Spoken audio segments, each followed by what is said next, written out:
హనుమంతుడు దారి పొడవునా రాక్షసుల మర్యాదలు అందుకుంటూ లంకానగరంలోనికి ప్రవేశించాడు. ఒక చెట్టు కింద రాక్షస స్త్రీల నడుమ విచారంగా కూర్చుని ఉన్న సీతను చూశాడు.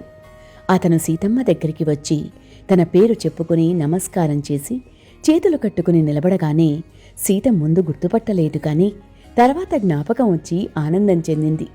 ఆమెలో మార్పు గమనించి హనుమంతుడు రాముడు చెప్పమన్న మాటలు ఇలా చెప్పాడు. అమ్మా సీతాదేవి, నేను హనుమంతుడిని. రాముడు క్షేమంగా ఉన్నాడు. ఆయన విభీషణ సుగ్రీవుల వెంట వానరసేన మధ్య ఉన్నాడు. తాను శత్రువును వధించి తన ఆశయం నెరవేర్చుకుని క్షేమంగా ఉన్నానని నీతో చెప్పమన్నాడు.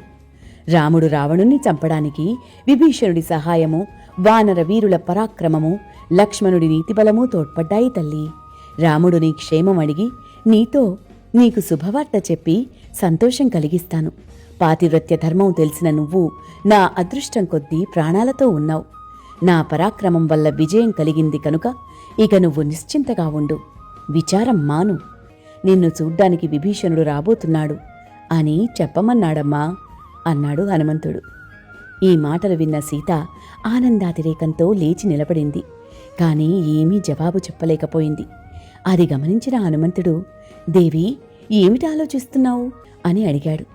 సీత వణుకుతున్న గొంతుతో, నా భర్త విజయవార్త నీ నోట విని ఆనందం పట్టలేక నాకు నోటమాట రాలేదు. ఇలాంటి ప్రియవార్త తెచ్చినందుకు నిన్ను అభినందించడానికి ఎంత ఆలోచించినా మాటలు తట్టడం లేదు. పోనీ నీకు బహుమానం ఇద్దామంటే అందుకు తగిన వస్తువు 3 లోకాలలోనూ కనపడదు హనుమా అన్నది. హనుమంతుడు ఆవిడకు నమస్కరించి, తల్లి, ఈ మాట మరొకరు అనలేరు. నువ్వు ఒప్పుకుంటే నిన్ను క్రూరంగా చూసిన రాక్షస స్త్రీలందరినీ చంపేయాలని నాకు కోరికగా ఉంది. ఆజ్ఞ ఇవ్వు అన్నాడు. సీత హనుమంతుడితో, ఈ రాక్షస స్త్రీలు అప్పుడు రావణుడి దాసీలు. రాజుని సేవించుకుని బతికేవాళ్లు రాజాజ్ఞ పాలించాలి కదా. అలా చెయ్యకపోతే వాళ్ళు శిక్ష పొందరా? అందుచేత వారి మీద కోపగించడం అనవసరం. నేను పూర్వజన్మలో చేసుకున్న పాపాలకు ఫలితంగానూ కష్టాలు అనుభవించాను అనుకోవాలి. నాకు ఈ రాక్షస స్త్రీల మీద ఎలాంటి కోపమూ లేదు. అన్ని విధాలా రాముడికి తగిన భార్యవు తల్లి. అతనికి ఏం చెప్పమంటావో చెప్పి నన్ను పంపించు అన్నాడు.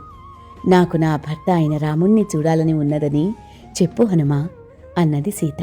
ఈ సందేశం తీసుకుని హనుమంతుడు అతివేగంగా రాముడి వద్దకు వచ్చి ఈ మాట విని రాముడు కంట తడిపెట్టి, అంతకాలం రావణుని ఇంట ఉండిన సీతను స్వీకరించానంటే లోకం ఆడిపోస్తుంది.